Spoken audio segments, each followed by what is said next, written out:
Hey folks, Joe here again. One last big job on the BMW before the road trip.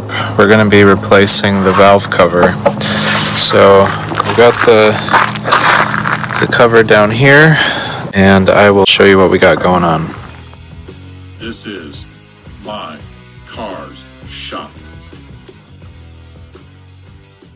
What happens with these is that this CCV or PCV valve is built right into the unit, and when it goes bad, it causes the crankcase to have really strong negative pressure in it and starts pulling air through the main seal, I believe, and it causes a sound that sounds just like a belt squealing. It's this really high-pitched whistling sound. It's especially strong at idle, and that's been happening for on and off for probably a year or two now, and I was just tracking it to see how often it would happen. In mid-February it happened like, maybe 4 times within a week, and usually it only happens once every couple months. So that I decided it was worth replacing this part. And then while we're at it, another part that goes bad a lot apparently at this mileage is this Eccentric shaft sensor, which goes up at the front of the engine here, and it controls, or it's part of the Valvetronic system, which is, as far as I understand, is the variable valve timing system. I think there's another shaft that goes in the middle of the engine or something like that. And there's a motor right here that controls how controls the valve timing, the Valvetronic system. So anyway, that sensor goes bad often. It's awful to get to, and so I want to replace that so I don't have to completely tear this apart once again when that would inevitably fail. So that's the job for today. It's a several-hour job, so I don't know if I'm gonna get it all finished today. It's already 1 or 2 in the afternoon. So I'm going to be following along with a video on the laptop, just to make sure that nothing goes wrong, because there are some clips and some tricky things with this job that you can break stuff and then have to buy more parts. So I really want to try to avoid that. But right now we're just going to be pulling this cross brace out, pulling the cover off of the engine, just clearing stuff out of the way so that we can get at things. So here we go. Well, that was a false start. I forgot to buy a 1/4-inch drive torque wrench for doing the valve cover, so we are off to Harbor Freight to get that and some other stuff that I want to get, just to be safe, to be sure we don't run into any issues without having a car to drive to buy more things. And then since I'm going to town anyways, time for new tires.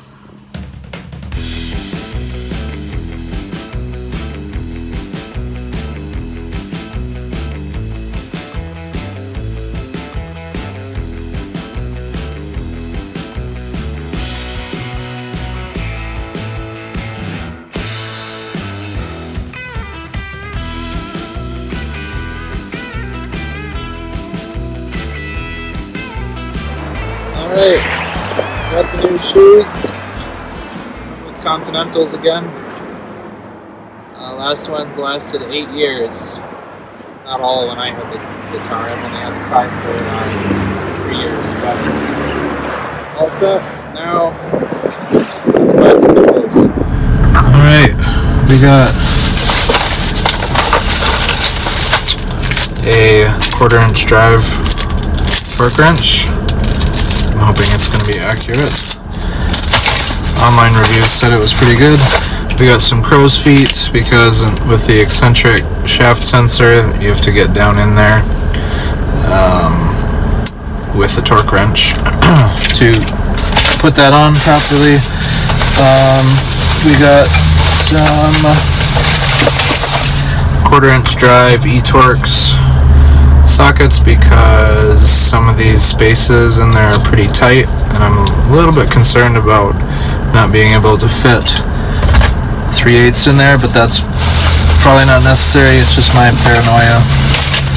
And then also a 1/4 to 3/8 inch adapter, which is those are always handy. And then a free screwdriver because they were giving those away today. So now we're headed home, and I probably won't get to this today because the engine's going to be so hot. It's going to take a couple hours to cool down, and by then it's going to be dark. So I might start taking it apart tonight, but the bulk of the work's going to happen tomorrow. So see you then. Okay, it is very dark. Well, I guess under the hood it's dark. Still got a little bit of daylight out there, but got all of the plastic shielding and the airbox and stuff off, engine cover, cabin filter, and the cross brace there. Undid some of the wiring, started pulling the coils, pulled the eccentric shaft connection here, sensor connection. Yeah, but I don't think I'm gonna try to make it a midnight project, so just gonna put the tools away here and then tackle it in the morning. Yeah, go from there. So It's just a real quick tip that I did learn from the FCP Euro video on this job, that we've got 2 oxygen sensor connections here.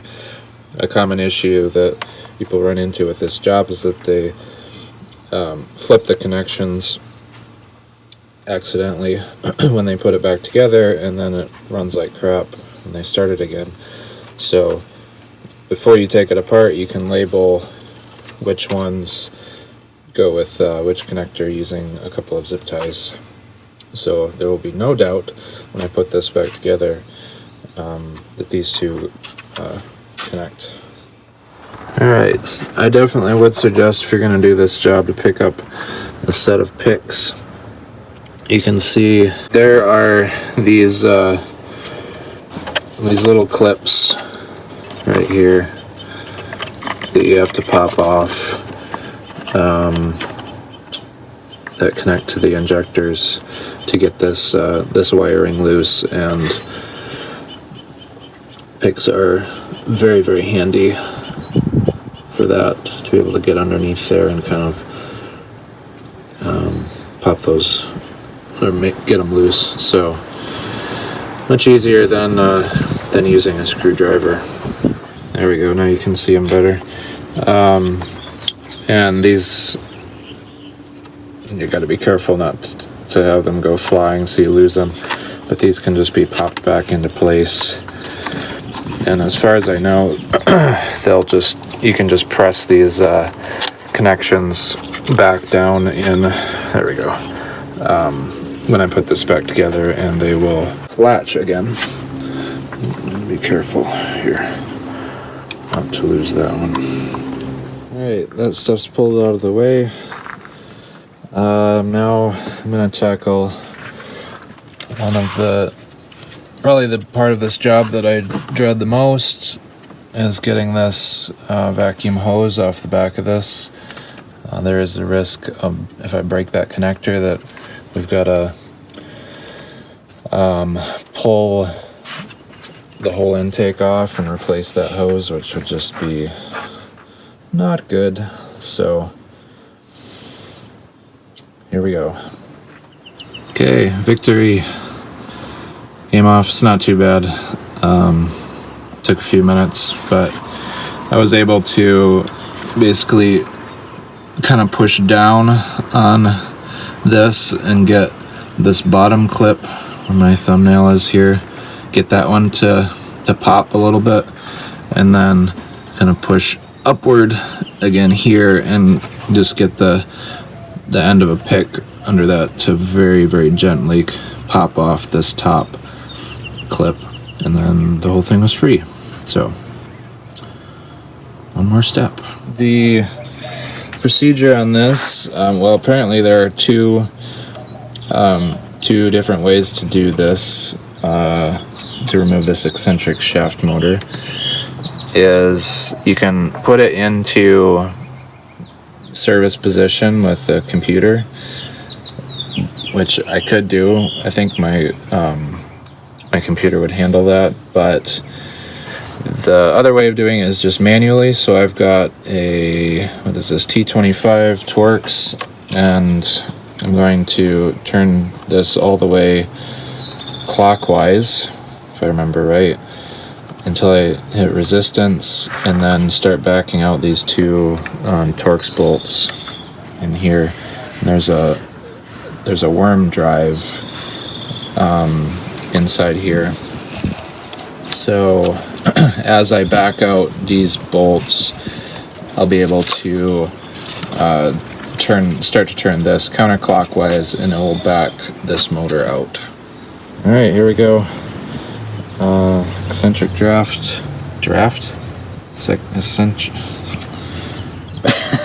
eccentric shaft motor is out, and I think that's the last thing before I'm gonna start cracking these bolts around the edge of the valve cover and be able to pull that off.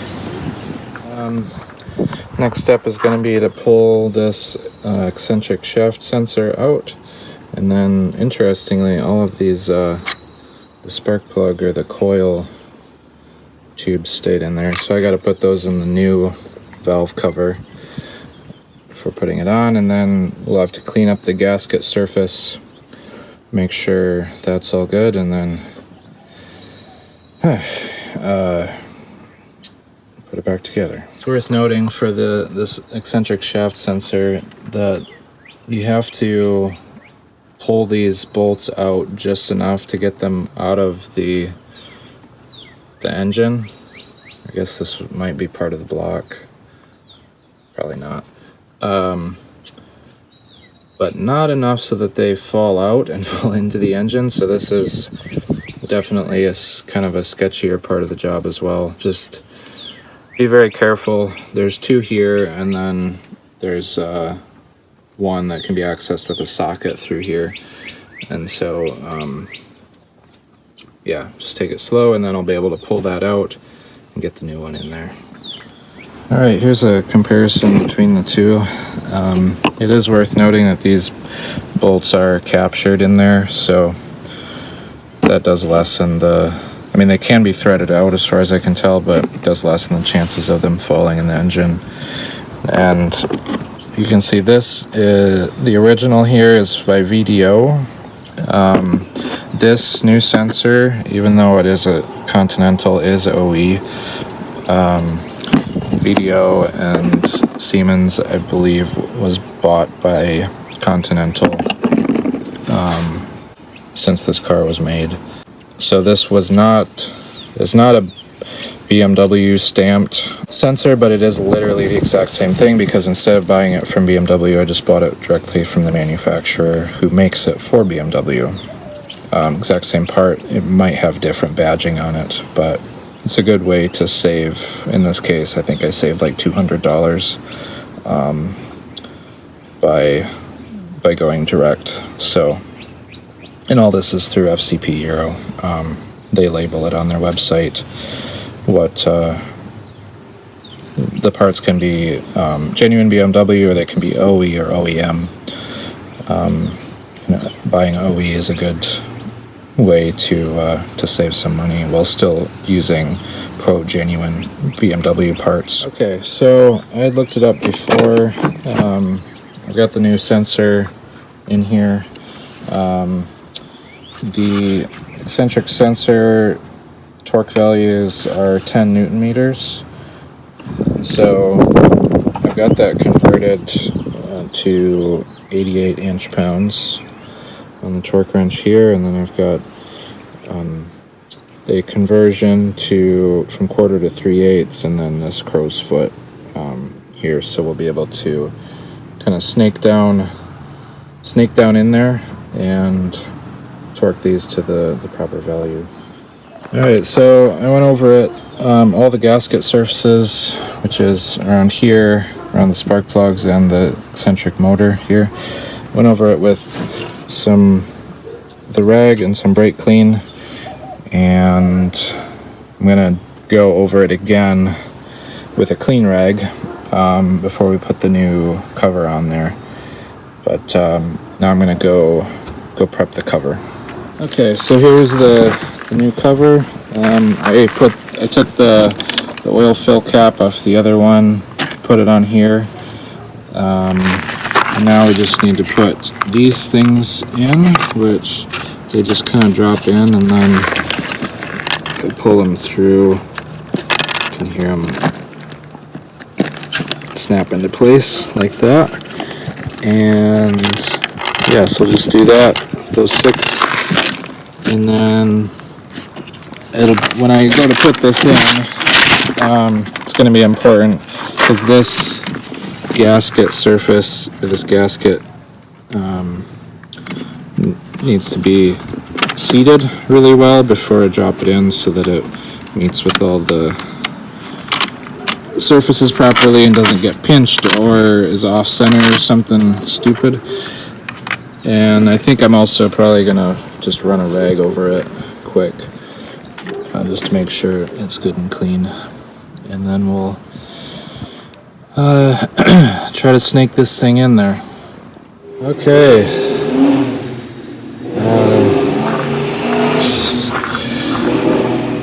Valve cover is on. It's not bolted in or anything. It actually didn't drop in too bad at all.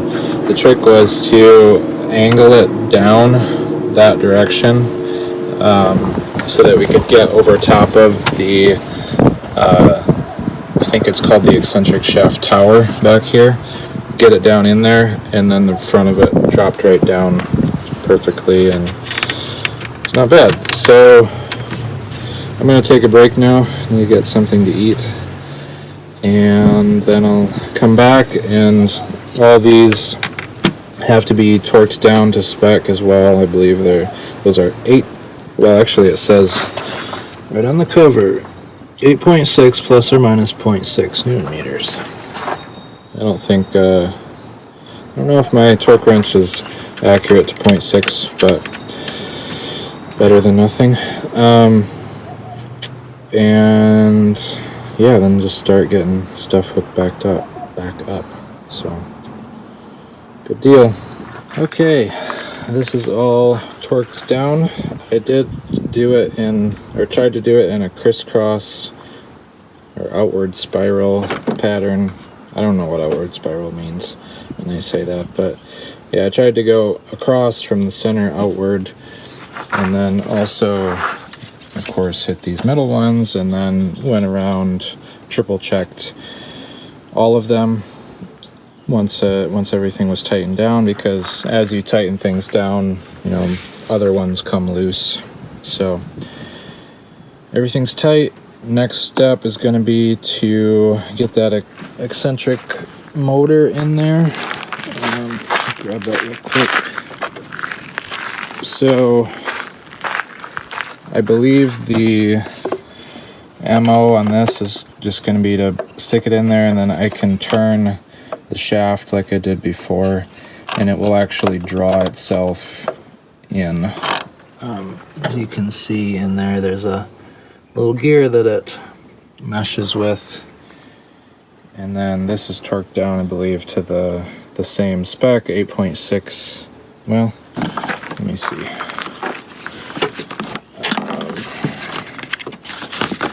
Down the Valvetronic motor is actually 10, so that would be 88 inch-pounds. Yep, get that torqued down. Okay, this is in. I didn't end up turning down the wrench to 78 inch-pounds instead of 88 because it was just feeling too tight, and I was really did not want to risk snapping those off. So it's good. And now I believe the next step is putting some of this wiring back in. Okay, so we got the coils in, those plugged in, eccentric shaft sensor plugged in, Valvetronic motor plugged in. We got the O2 sensor wires run. There was a little clip back there, right there. You can see I need to pull that off the old cover, so I put that on there. This whole loom is clipped back into the injectors. O2 sensors are plugged back in.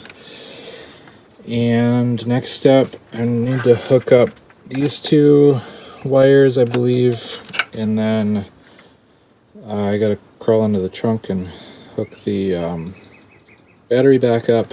And there's a specific procedure for just making sure that the Valvetronic motor is in the right position before starting it up. So I need to look that up and do that, and then we'll fire it up and just make sure that everything's okay.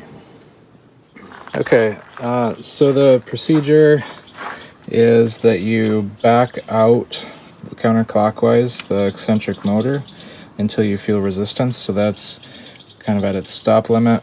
Now I'm going to go cycle the key a couple times and to let it relearn its position, I assume, and then we'll try starting it up. And I also forgot to mention earlier that I did hook up this vacuum line back here, so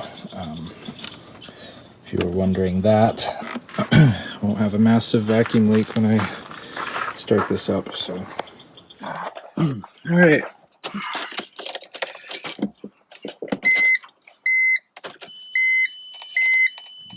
Turn the radio off. Turn that on for a second.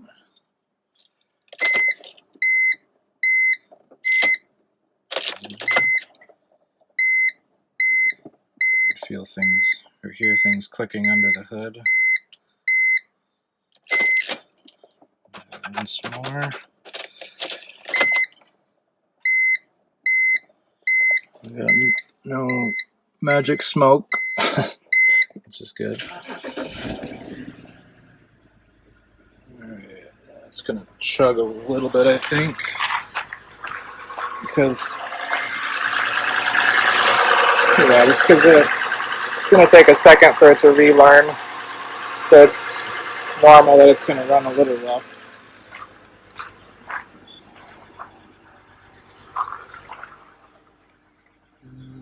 Yeah, the brake and the 4x4 light and the airbag light always happens when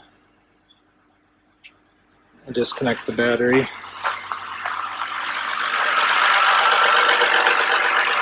It's also important here that I check for any leaks.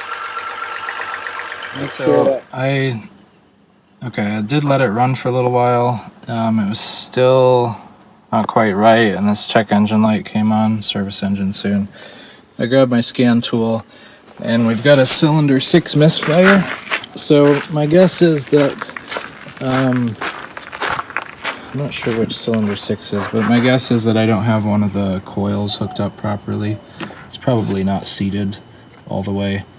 So I'm going to reseat this back cylinder and this front cylinder and see what that does. Okay, I just unplugged and plugged it back in, and It's super smooth now. Yeah, it was definitely missing hardcore on a cylinder. So I'm gonna double check the scan tool, but I'm assuming that, like, I'm sure that took care of it, so should be good. And I'll clear out those codes, of course.